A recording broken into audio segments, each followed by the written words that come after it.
நான் உங்களுக்கு ஒரு டாய் இன்டர்வியூ பண்ண போறேன்.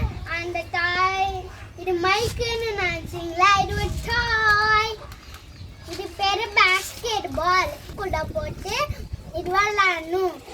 இந்த விளையாடி நம்மளுக்கு பாஸ்கெட் பால் ஞாபகம் வந்துட்டே இருக்கும். நம்ம விளையாடணும்னு சொன்னும் போதுலாம் பாஸ்கெட் பால் ஞாபகம் வந்துட்டு இருக்கும். அப்போ இந்த பாஸ்கெட் பாலை போட்டா இந்த சவுண்டு வரும். ஹலோ காய்ஸ், இது என்ன ப்ளூ, இவன் ஆரஞ்சு.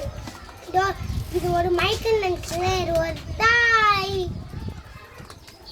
அப்புறம் அந்த தாய் போராடி போராடில போட்டு விளாடலாம். அப்புறம் இந்த தாய் நல்லா சூப்பரா இருக்கு. அப்புறம் இந்த சாப்பிடும். ஓகே பாய் சொல்லிடுங்க.